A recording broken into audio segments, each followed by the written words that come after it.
Hello, my trading warrior brothers and sisters. How are you? Hello, Mary, Richard. Everyone doing okay? I hope so. Oh, good morning, Laura. Ryan, how are you? Everyone doing okay? Good morning, Dale.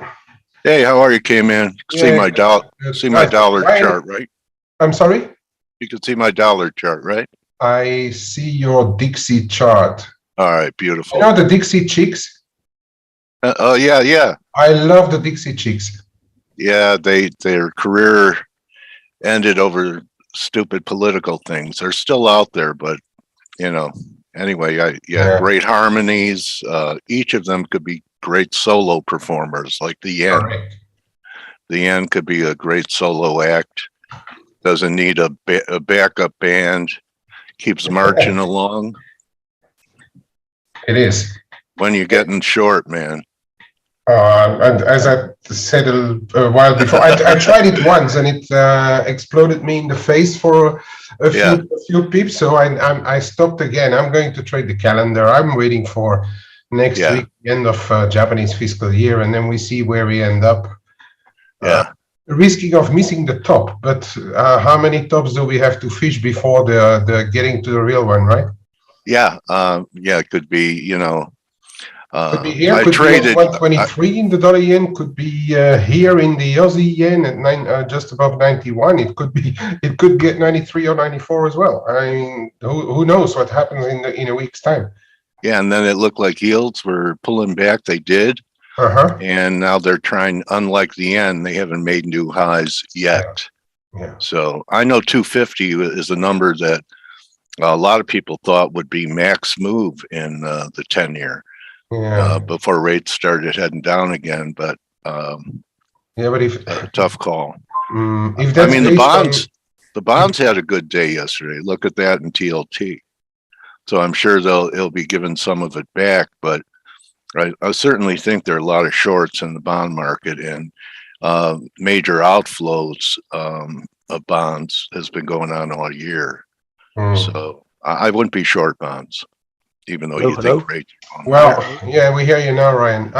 Well, I don't know whether 250 in the 10-year is like the Fed's expected end of hiking cycle, right? I mean, the current one is what the market roughly expect. But if they hike the Fed funds or they hike the rates up to there, the 10-year should, in theory, be higher. I'm not seeing 250 as a really stop to everything. But that will depend on growth and how inflation evolves. Yes, but growth. I'm a firm believer that for all of these things to be viable, we need growth. If growth is there, I think US rates are going to go much higher.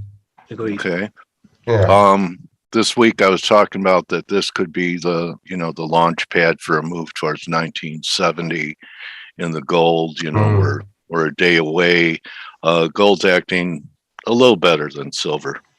Yeah, we just had it was hanging around, and we just had a few lines about Biden saying that he supported increased NATO troops on the Eastern Front, also to provide Ukraine with anti-ship missiles, and that provoked a jump in the metals there. But yeah, gold actually we were, or some of us were actually thinking we might go for a little bit lower test, but it's holding well around in the low 19s. Huh? Well, the bears will be looking for a rally to sell into here, 1970, 1980, and then look for a continuation move and a breakdown under 1885. So, of course, the bulls are looking for that high to be taken out, go to 22 to 25. So that's what makes the market. Exactly. We've got a bit of a market here in the metals, in my opinion. Yeah. Okay. I forgot what else I was going to ask you about. We had a decent little sell-off in S&Ps. To me, the first warning sign that there's a problem in S&Ps is Monday's low, because Monday's low is when Powell talked like a super hawk, and the market came all the way back right here to close just a shade lower. Yeah. So I think if we take these levels out, you got to be careful that this pop might be ending, because this was, so what, Fed, say whatever you want. We have some business to do on the upside and squeeze some shorts. But if they take that low out, that's, I think, the first sign that this could be a failing rally close enough to 61.8 if it takes that out for another break, at least down to, maybe this. Sometimes what happens when you break out of a formation is it could come back and test it, and that's all the way back under 4,300, about 4,280 there. Yeah. So I agree. I fully agree with Stelios that we should be looking at selling rallies around this 45.5, 46 should be a decent level, and in my opinion, unless the Fed is forced to crawl back into their shell instead of remaining very, very hawkish, I think once QT starts, then we might see a real impact on the stock markets, because for now all the liquidity is still in the market. Yeah, because they haven't taken anything off yet. Yeah, and Adam was talking about the April seasonals are very positive for equities, for risk, and very bearish for the dollar. And that makes sense to me. I think the market wants a weaker dollar, don't you? It might indeed make sense, because the next FOMC meeting is 4th of May. Yeah. So we have like this floating month of April in between. Yeah. Where things can, okay, the Ukraine situation is going to be important. Whether NATO gets involved, they always say no, but whether they get involved in some way or another, if it's really misery in the Black Sea, for instance, it will all depend. There's a lot can happen in April. It could still, since all the liquidity will still be in the system, it could still be a good month for equities. But I do think once the QT really starts, some of the more medium-term investors might start to think about, hey, what do we do now with less money in the system? Maybe that's what copper is identifying here. I say that copper's a metal about construction, and gold is a metal about destruction, debt destruction, and currency problems. So, if there, remember just a week ago, before all this interest rate stuff came in, there were a lot of people talking about an economic slowdown here in the U.S. Some smart people like Lakshman's cycle research. Economists talking about it. But I wouldn't be surprised. I mean, if interest rates go higher, and it seems like now the housing market is starting to pay attention to it. But if interest rates go higher, and you got the housing market coming down from albeit very lofty levels, and people are not going to continue to buy second-hand cars or fridges every week, right? And then with still the supply problem that there is, on food, the inflation is going to continue to ramp higher. Food is just as an example, and then the rest of the supply issues. It could be that we are just getting a natural slowdown, not even driven by the Fed. No, driven by it's a tax. $6 gas here in California, it's a tax. Higher food prices, it's a tax. It's the housing market. The one thing I would be really cautious about, like going outright negative dollars with a slowdown, is it's not going to be only in the US. It's going to be worldwide, right? Okay. I want to ask you guys, you get these things, and people have been talking about this for a long time. And Richard's asking a question, and I wonder when we'll see an effect from Russia and China and India making their own financial system.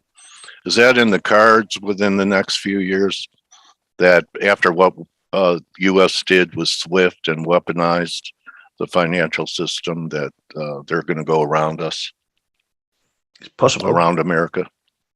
It's What do you possible, isn't think? it? Yeah. Okay, I'll leave it over to Ryan now. Okay, I know you don't want to answer that one, huh? No. I think it's possible, but I think a replacement of the dollar also is still far away. You're far away. Okay, I think so. good. Far away. Mm. Ryan, Doesn't mean it can't happen, of course. yeah, But you know, how long have we had people calling for the end of dollar dominance? That's what I and mean. Still, it's here. Yeah. You know, probably the biggest risk to dollar dominance is the cryptos and all the central banks and countries getting into it. You think so? Good morning. Possibly, Yeah, because so- it's Cryptos as they stand now, the governments can take steps if they think that they're a threat. They can take steps against them. I think a potential Russia China agreement, or de-dollarization. I think that's the big threat. I think cryptos, the way they are, they can regulate, they can do whatever they want. At the end of the day, they can try and make them to be illegal. I know you can't enforce this very easily, but if you put enough barriers, then it's going to have some effect. But yeah, I mean, you're not going to see bloody Dogecoin replacing the dollar, things like that. But it's more the infrastructure and how money moves around. Central banks are in control of it. Unless you're packing it in a suitcase and stick it in the back of your car and taking it somewhere. Yeah. You want to do it electronically, you have to do it through the regulated system, and the whole essence of cryptocurrencies is circumventing those systems. Now, all the central banks are rushing to get their own systems in place so they can keep control of it. But I don't think they're going to be able to regulate it as much as they can normal fiat money. And I think that's what the main risk is. If you've got people transacting in cryptocurrencies in other currencies or using the system to move money around where it's not regulated, it's almost like being an OTC market for it. That can become a problem. But the regs will try and get their claws in it as much as possible. Yeah, I don't think they're going to be worried about people using cryptos to transact. I mean, they're not used for transactions, but yes, to move money around, that's definitely a big use at the moment. That and speculation is actually probably the only use at the moment, I would argue. But you would think Senator Warren and SEC Chairman Gensler, if they were worried about it, they'd be doing more about it instead of a white paper about us, the U.S. having one. And I just wanted to ask you guys one question, because there was a news story about the Saudis being willing to accept payment for their oil in yuan. And, I had Victor Sperando on, and he talked about the bad relationship that's happening between U.S. and Saudi before the invasion. And I talked about this with a trader buddy of mine, and he said, well, that doesn't matter as long as it's still priced in dollars and not priced in yuans. What do you guys think? Good question. Yes, there is a difference between the two, but still, if one of the reasons why the dollar is seeing support over decades now is that because people need to have dollars to make payments. If it's priced in something and paid in yuan, then really what people need to transact in it is the yuan.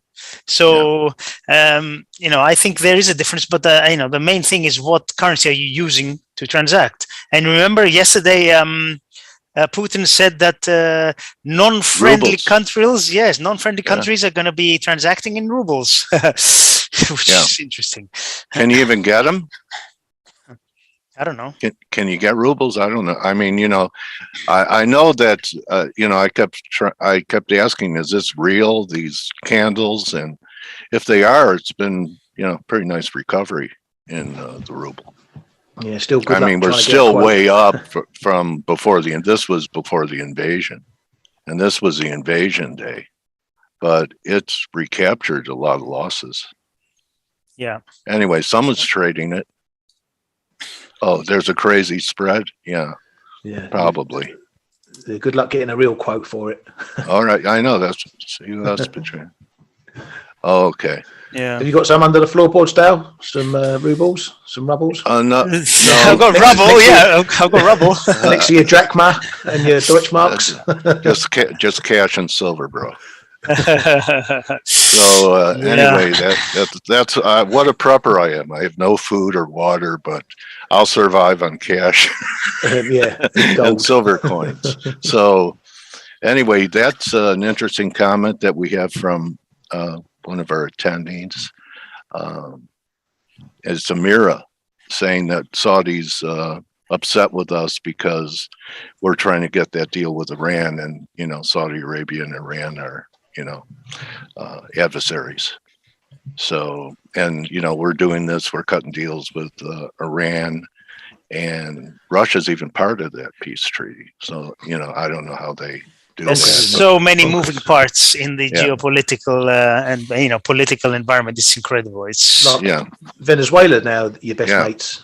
Yeah, You wouldn't. we're buddies with them again. But we were going to send troops 4 years ago into South America No, to overthrow Maduro. Yeah.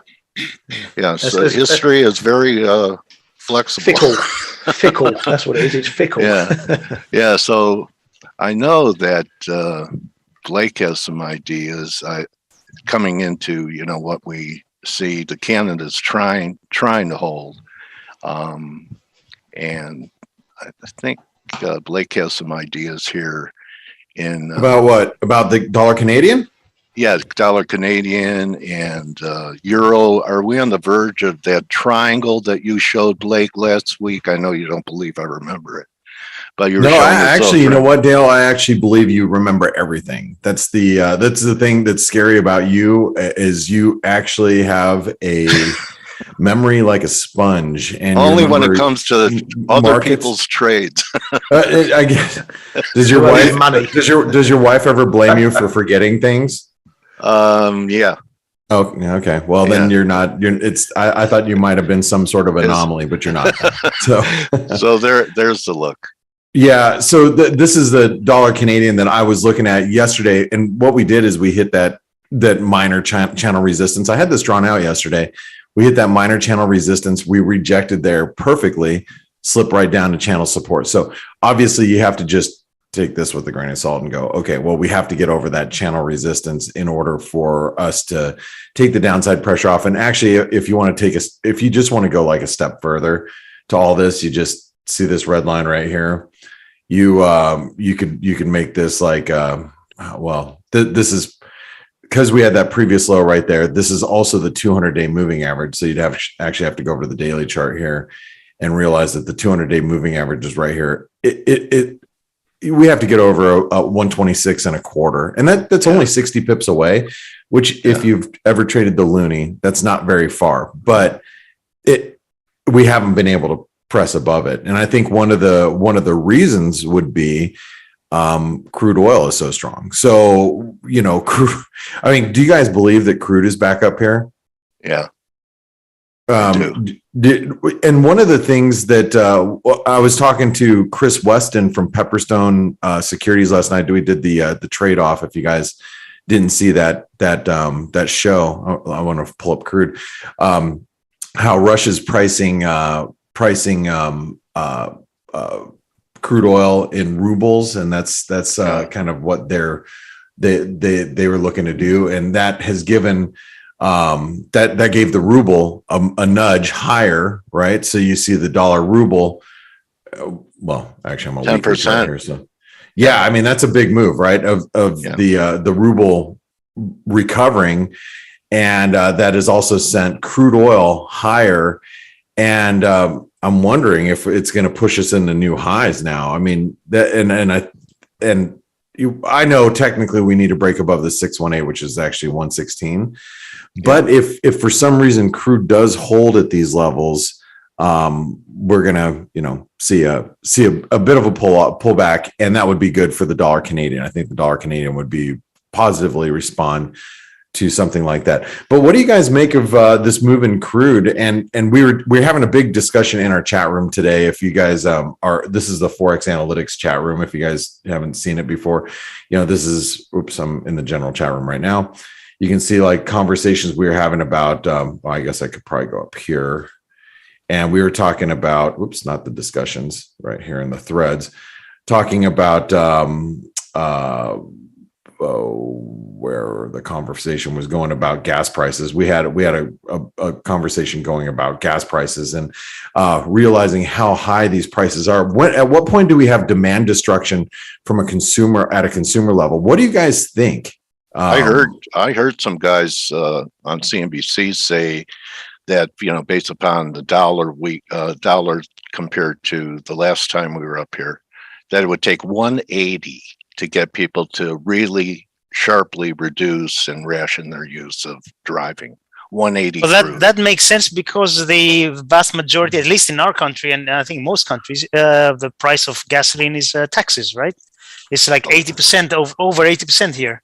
So you need a big change in price to actually, let me put it this way: if the price doubles of oil, it doesn't mean that the price at the pump is going to double, right? But it will. Have you seen the pumps? Have they doubled? No, they haven't. I've seen them here. They go up day by day with the price of oil. They don't come back down day by day with the price of oil. They don't. You're right. I actually filled up. It never works that way, does it? I wish it did, but it doesn't. Yeah, I filled up today, and I realized that the price is up something like 30%, and the price of gas is actually of oil has actually gone up 100% over the past 6 months, or whatever it was. So, right. Anyway, I don't know. I think 180 or something like that. It's a good guess. I think we're still not there. Well, Ryan, just going back to your conversation or your comment about gas prices never go down. They don't. And that's why you should look at this gas futures chart and say, I don't even know where that came from because it's not real. So, anyway, but yeah, it is. I have to imagine at some point. I mean, 180 in crude. I mean, you think if that is 1-to-1 in gas prices, I mean, we're talking about another. What I guess 60-70% jump in prices. I mean, could you imagine? I mean, I can't imagine, but we were having this conversation in the chat room, in the ForexAnalytix chat room, and Dominic was like, hey, you guys, in the US you have a lot further to go to travel. I mean, everything is far where I live, unlike a lot of European cities, like if you live in where Stelios and Steve live in Athens, Greece, everything's close. And I don't know, Ryan, I know you live on the outskirts of, in the UK, you don't live in the city anymore, and Kman probably very similar, but I don't know about you guys. I have to drive everywhere and it's far. Right. And so, yeah. And I know Dale's in the same, type of situation. I mean, that's the whole lifestyle here in Southern California is, the commute. Some people. Ryan and I are living on the shore in a shed. We take our raft when we have to go somewhere. roller skates if we're doing anything on land. All right. Well, you know what? Here's the thing. We could get probably really in the weeds talking about gas prices and crude oil. And, I think we all agree that at some point there's going to be some demand destruction. But what does it do to the markets? I mean, where's the trade there? So what do I do? For me, I think the dollar Canadian will rally at some point because I think it's going to be a risk off trade. And I do think the commodity currencies are a little overpriced at current levels. I am overall very much a bull. Most everybody here knows that. And I know that I'm buying Aussie dollars on pullbacks. I'm buying Kiwi dollars on pullbacks. I think right at this moment in time, we're starting to see what could be a pullback. Look at the dollar max. I think it's holding support really well here at the 2016 level. There are things that are suggesting that we might see, some of these commodity currencies at least near term peak. But I have to turn your attention, and this is where we're going to have a big conversation. Kman, I'm looking at you. The yen pairs are ripping again. I woke up this morning and I was like, oh my God, the dollar yen is almost at 122.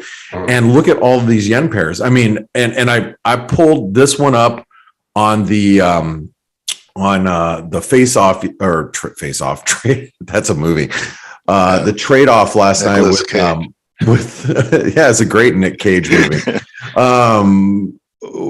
I was talking about this with the people over at Pepperstone, and I started shorting the Aussie yen last night. And I mean, I'm starting to get myself into a trade because I played it on the long side on this breakout up to current levels, but we continue to go higher, and it's scary, you know, because the move that you're seeing in these yen pairs, whether it's the Aussie yen, Kiwi yen, you know, Canadian yen, whatever you want to talk about, that is one of the tailwinds that all these commodity currencies do have at the moment. So, Kman, do you want to talk a little bit about how, you know, these yen pairs, how they tend to move together and weigh on the dollar one way or the other? Yeah, of course, yeah, because so Japan investors, if you look at the investor side, they trade mainly dollar yen, and then the second one they trade will be Aussie yen, and then the rest. And then a euro yen, which probably is bigger than Aussie yen right now. But the rest of the currencies come well beyond there. So they're looking at mainly three currency pairs. The dollar yen still being the biggest.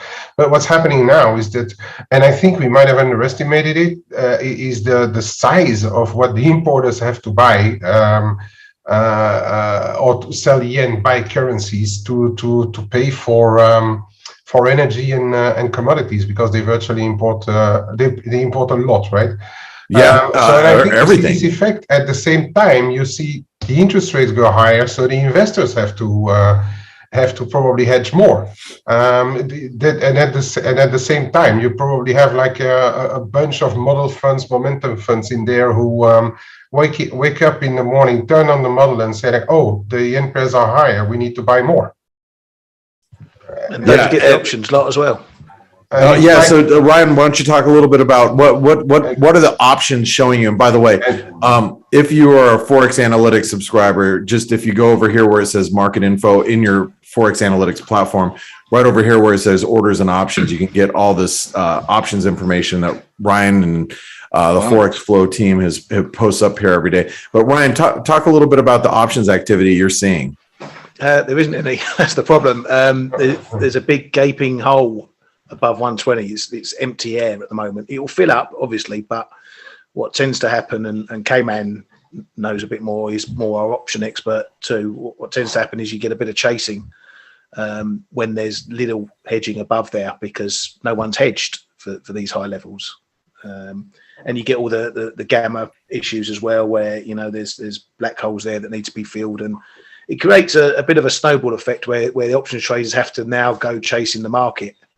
And that's exactly what Kman was saying overnight. Is you're seeing every day you wake up and you're like, every time you get back in front of your computer, you're like crap, we're 80 pips higher. I have to buy up here. Right. So, you know, and I just need to say really quick, Kman, just technically when we broke out above the 117 level, that was a huge breakout. You know, I made a big stink of it on the week ahead video 2 weeks ago. You know, I'm like, look, we're going to break out here. Price is going to see 120. Now we're getting to levels where I didn't even think we'd get to this fast. And it's really showing up in the options boards, which you're pointing out, Ryan. And I'm sorry, Kman, you were gonna add a little bit to that. Yeah, well, about these options, but okay, I'm going to try very quickly. The Japanese corporates have options on the books because they want to secure rates at the start of their fiscal year. They try to secure rates, and they do it via options, and they try to also get some return on their dollar holdings and things like that, or pay less for dollar payables. So they try to put on those option structures, like exporters will always have options to the downside of dollar yen because they want some protection, and importers will always have some to the upside because they want some protections. But those options they very often go paired with knockouts, And I suspect that on the break of 120, 119, 120, some of there's those a lot of knockouts. play, and they had to buy dollar yen. They have to buy. Yeah. There's no other option, whether they like it or not. They have to buy, and that's right. They what can't we stay see naked. now. And we need to be very careful into month end, because that demand may all of a sudden dry up. That's what I want. We just had some numbers, by the way. Durable goods, worse than expected unemployment. Oh, where is the unemployment? Sorry, guys. Stelios should have got our attention, but we were in a really intense conversation there. No, that's all right. Jobless claims better than expected, but durable goods was quite a bit weaker. That's okay. And that has not had much of an effect. Anyway, I know we need to go to Dale's got an interview coming up, but Kman, did you want to finish up your thoughts really quick? No, I'm sorry to have taken up too long. No, it's great. So great information. What I'm saying is that, like, be very careful to the end of this fiscal year, which is next week. This demand may all of a sudden dry up because they will be done.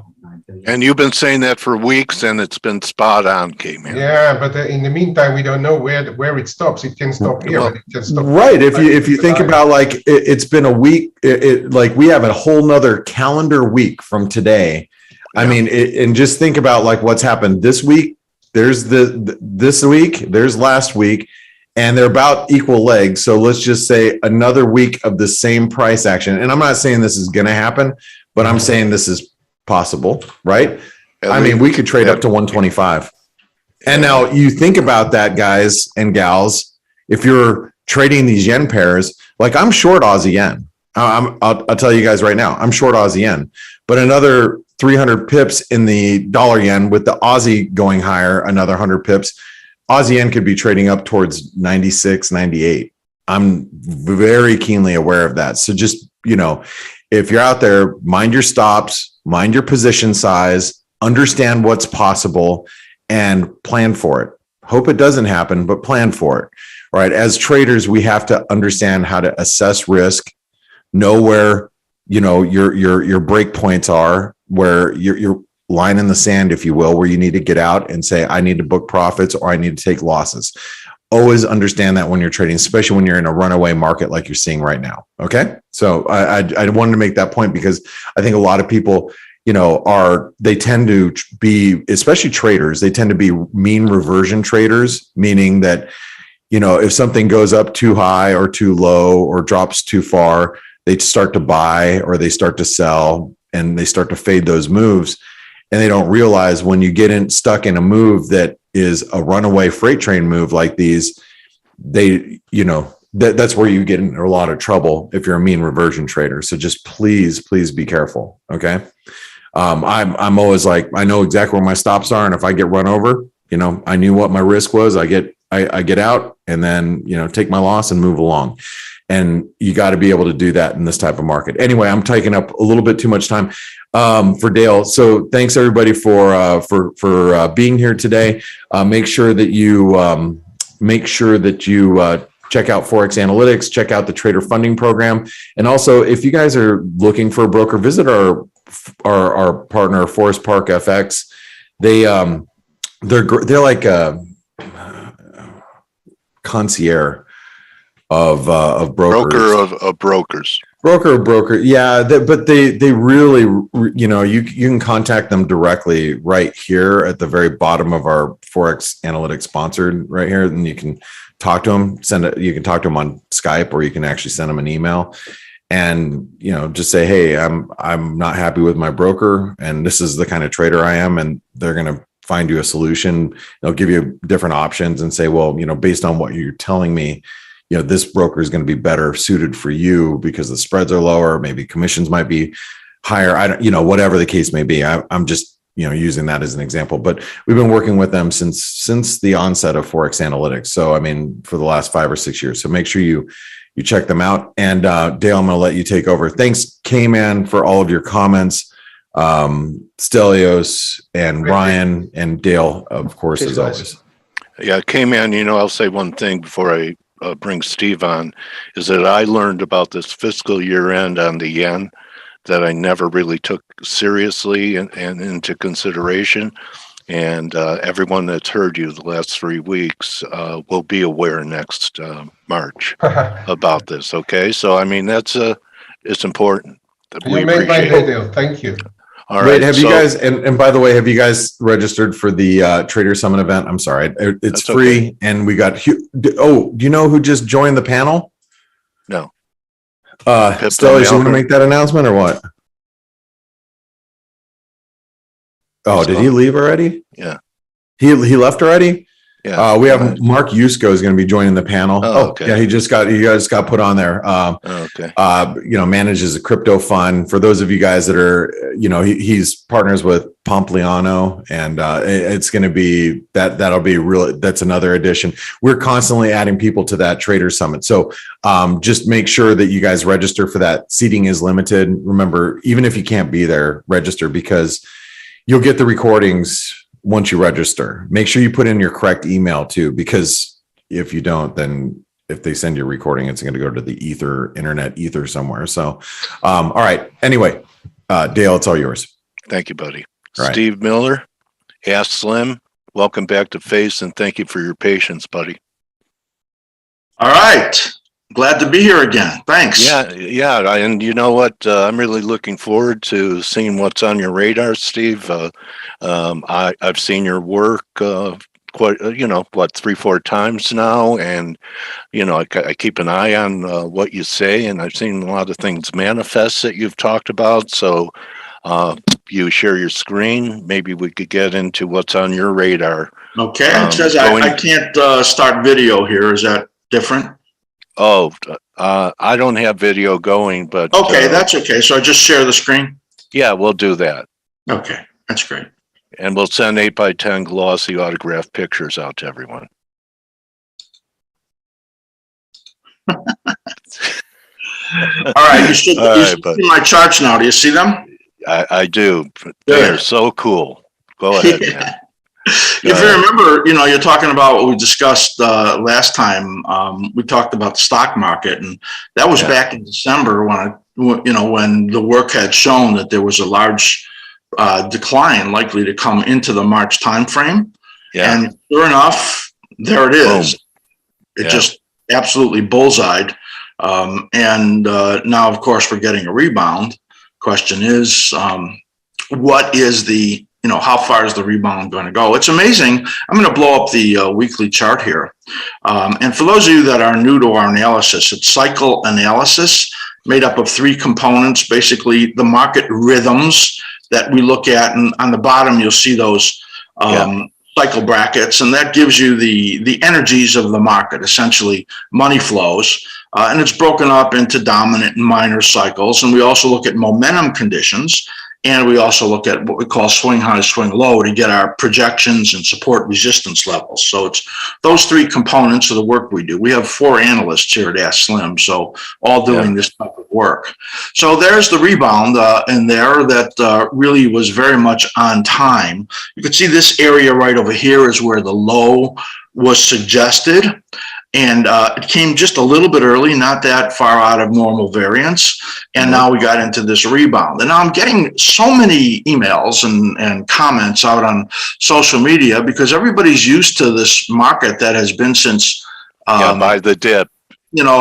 Since for 13 years essentially with the Fed's great experiment and buy the dip. And usually, when in my monthly and quarterly cycles all point to a lot of trouble this year, and we thought it would be a bear market year. Usually after you have this initial downward wave, and this is well within the norm, you get a rebound, and the rebound takes you up right over here into the 61.8, 78.6. And then you get, you start to move into the next downward phase, which is what we're projecting out over here, which takes you out into the fall. So this, we believe, is a false rally that's going on right now with all of the buy the dippers and okay, we got through this correction people and they're adding, but the world is a very changed place, as are the market conditions. Okay, so it looks like, and I've heard this before, that the market could stay alive until midsummer, July. I mean, we just entered spring, June, right? June, July is what we're really looking at, is the potential for the peak of this upward move. It could last a little bit longer. It could last less. There are, times when the rebound when bear markets tops are forming, and sometimes they take a long time. There are times when the rebound fails very quickly, and then you begin to move down again very, very quickly. So we can't really tell time-wise. I do, as I look at the minor cycle pattern right in here, what it's suggestive of is some further rally here, a pullback here into May, then some other rally into June, July, and then the dominant cycle begins to take over, just as it did right over here. Now note, when the momentum turned negative, and this is our reversal scout, that was the beginning of the correction of this entire cycle, and a bottom right on time. Now we're getting this little upturn in momentum right there, which is normal that you would get during this period. So momentum looks a little better, and usually when you get the upturn, it doesn't fail immediately.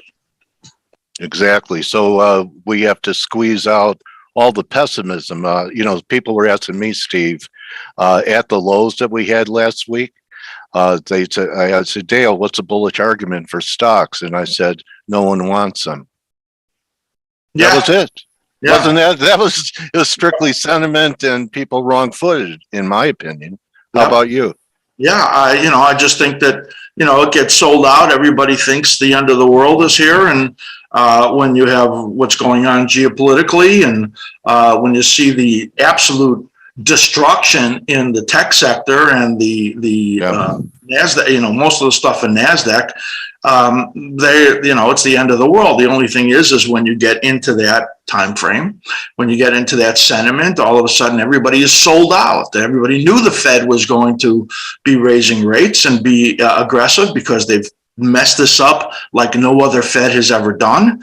And so they've sold like crazy. And then when the Fed action came, it was, sell the rumor, buy the news. Yeah, Trader Vic, I've asked him once, do you think the Fed is making a policy error? He said, they always make policy errors. Yeah, it's true. There's been no Fed, in my opinion, in my 40 trading history, that's been as idiotic as this one. I think, okay. All right. So, yields, and I know you follow interest rates. Yes. I thought we were going to peak around, 210. I actually thought it was I thought this wave would be around 204. I'm going to just put a 10-year yield chart. So it surprised you too. A little bit. And let me just get the correct weekly analysis up there. And we were actually looking for that resistance that was around 214 was the most. And now the next one is up over here around 2.5, 250. Right. But we're in a time frame coming up here pretty soon where we should get some peak in interest rates and pullback, and a minor rebound in the bond market. But the bond market really, which we were looking for a large decline in bonds, and it came right on time, that now has had a very negative analytical shape to it. And it looks to me like the pullback in yields will be temporary, and then yields moving up again. Okay. So that's what you're looking at there is a weekly, and the weekly cycles are suggestive of a decline into the May-June period, or a rally in futures into May-June. You'll note that where the support is right over here, that is our sell futures zone right there. And these two vertical lines are the time frame for yields to bottom on a pullback. Very comprehensive views that you give, Steve. Yeah, thank you. Very, a lot of people give you price. A lot of people don't provide time zones for you really to be on the alert for being able to pull the trigger. Yeah, well, that's what makes our analysis so unique, and specifically for cycle analysts, there are only a handful out there in the world that do anything like this, is that it's time and price both. Right. So you're a little GAN, and you're a little this. It's really a nice combination. So I think the toughest trade on the board right now, since you covered the S&Ps, the $1 billion question that I'm asking people was at the low for a new high or a failing rally? You answered that. How about for WTI, which had that blow-off move towards 130 and gave it back in a week, gave back plenty. Failing rally here as well? Well, we had actually talked about the rally getting up between 108 and about 112. Now it's done just a little bit better than that. But that was, you can see in here this should have been a corrective period right in here. Yeah. Where you see this very normal cycle that would have brought this down. But then when they were lining up on the border at Ukraine, then there was just a huge change. And so what happened was that you see this little blue arrow, it kind of shifted out long because of this blow off right there. Yeah. And, you know, we put this note up on March 9th, which you can see, which the real question is that, you know, have we reached the level of demand destruction when you're up at 130, 135? Do you think we did have? I actually think it's more of, you know, if it wasn't Biden that was the president right now, there would be just a massive amount of restarting of oil production up at these levels. I think it's a combination of demand destruction and a combination of supply that will start to come out. The supply used to come out at $70, $75 a barrel, but you know, this time it didn't because of the political fossil fuel sentiment out there. And of course we exploded on the upside. So with that important cycle bottom that occurred there, we are now in week one of the advance. And I want you to note, this is the reversal scout right over here where the momentum turned up at this point and how it continued to give you positive readings. When you get a correction that occurs and the momentum stays positive, and that's pretty much a confirmed cyclical low, you don't make a high in the first week. So you can pretty much call the range here from the 90s into the 120s probably for weeks and weeks to come in here. Now we're coming into this resistance, and I wouldn't be a bit surprised to see it pull back once we figure out what's happening with the sanctions coming out of Europe, which they're getting pushed very hard.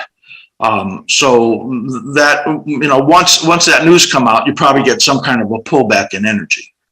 Okay. So Steve, you know, there's a big debate going on as well, in the dollar. I'm looking at a potential peak, maybe one more thrust up towards par. Maybe. Well, you're looking at the dollar index, of course. Yes. Yeah. So it's pretty hard to look at the dollar index without looking at euro. Looking at euro, which is 57% of it. So right. Go euro. If you look at the dollar right in here, the analysis, well, you can see that low where the cycle nesting right over here was a little late, but that's where the low came. You made the megaphone consolidation pattern, and then you broke to the upside. Now, these are, you know, pretty significant areas up there of resistance, and the next one up there is between par and about, let's say, par and a half. So that's a pretty good target. You can see our projections pointing up there. But, you know, what you really have to look at, of course, is the euro. And when you look at, I'm just going to look at the euro futures. Your smaller cycles look like they were peaking in April. That you just had up there. I think so. But see this pattern in here in the euro? Yeah. It's horrible. I mean, that you can see the inverse where you have the megaphone consolidation, right? And then you break down, overthrow, and it had an overthrow. And you see the shape of this cycle right in here. The probability when you get this shape of the next rally failing and another decline, and this takes you out over here into June, July. That's, of course, points to the potential for a June, July peak in the dollar. That's a long way from right now. Yeah. So if you're looking at the dollar index, you know, you almost have to look at every other future pair because it's a massive mixed condition when you look at this. I mean, if you look at the dollar versus the yen, I mean, it's extraordinarily strong, and that's because the Japanese government, the Bank of Japan, are bigger idiots than our Fed. So, I mean, they have what they've done to that economy with with quantitative and qualitative easing means that their economy cannot run without the government doing everything. So if they ever do take the medicine, it's going to be just a horrible situation for them. And of course, that would be the end of the run in the dollar against the yen. It would change. But right now, dollar yen, when I'll put that up because I know you guys are interested in that. Yeah, I'm interested in what your cycle work is saying into this blow off. So here's the dollar yen, and it looks like it could make it up over here to about 123 approximately.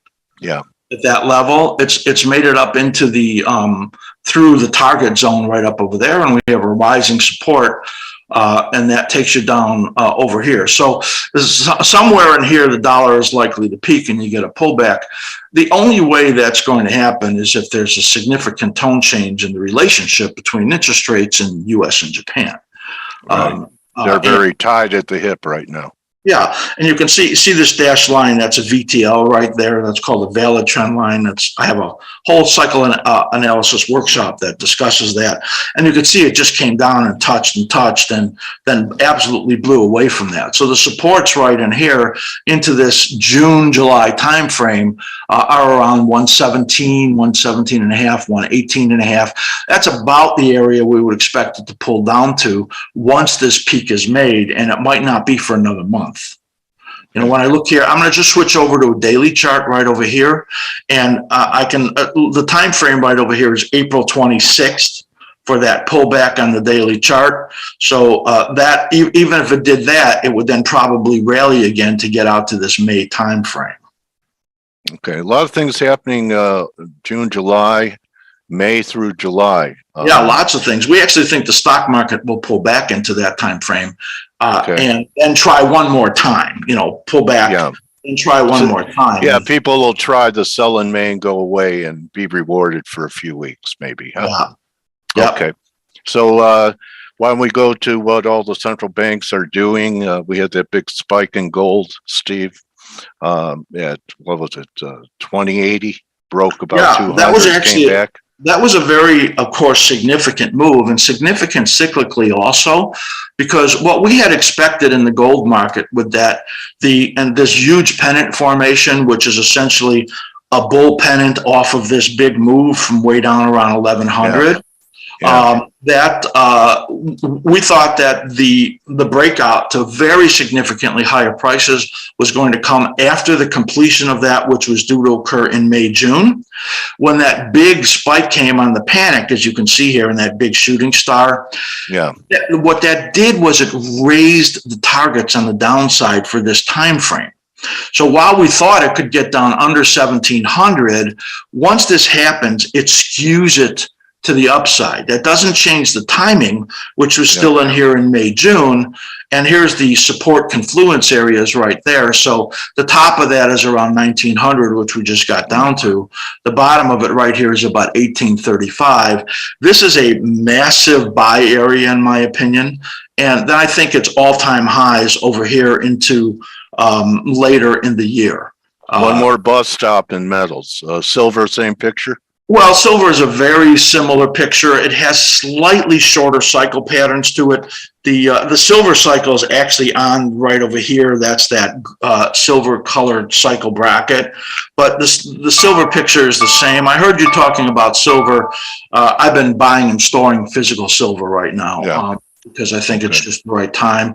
So again, this is the time frame right over here is May, June. If you don't understand these cycle patterns, look at these yellow zones right in here. Those are the corrective nested areas for silver.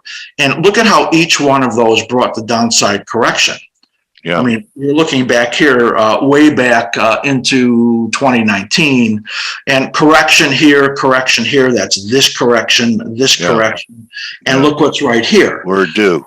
So this is a period of a problem here for the silver market, and I love seeing that because and the way that it's pulled back here is perfect. This takes you out over here into late May through early July is the normal variance.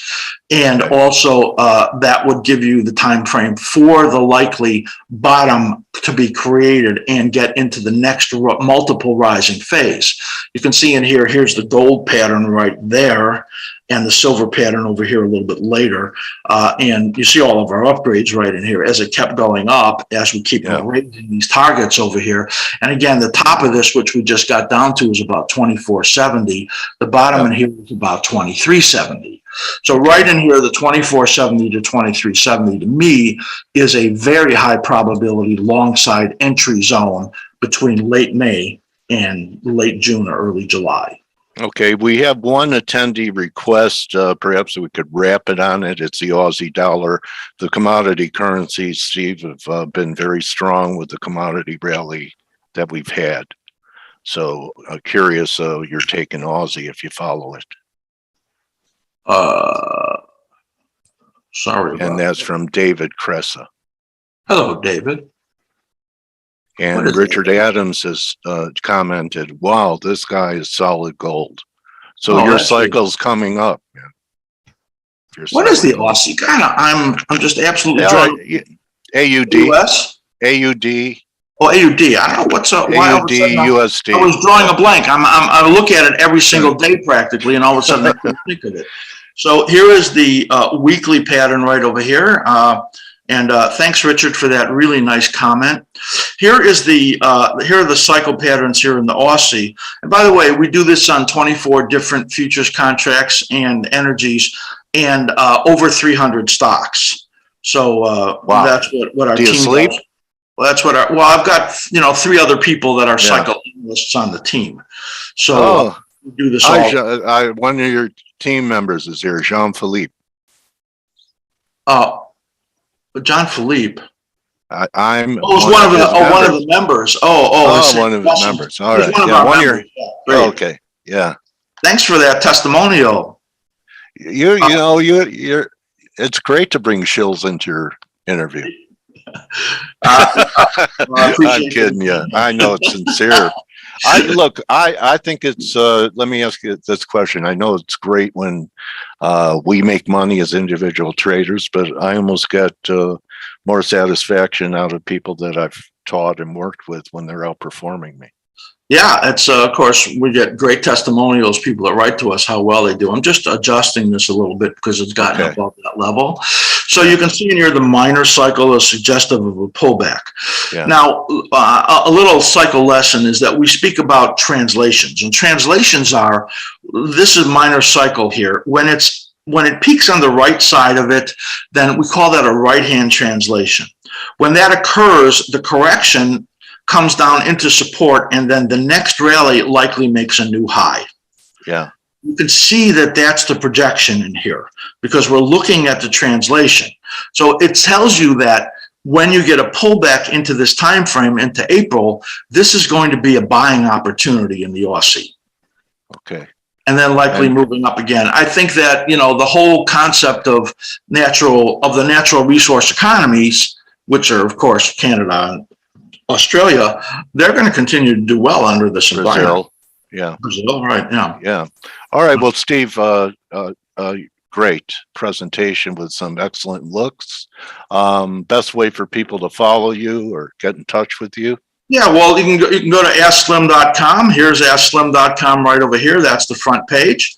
And you can go there and learn a lot about our site. There's tons of stuff on here. You can become a free member and then be really start to learn about the type of analysis that we do. And you can explore our services in there.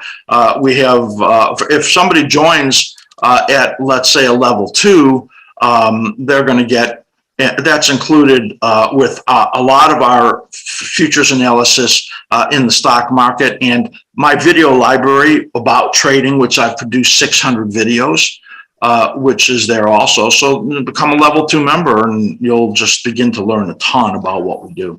Steve, with grain shortages increasing and fertilizer prices where people won't even plant wheat because the input prices are don't make it worth it. Do you think there's going to be a lot of people copying your Ask Slim?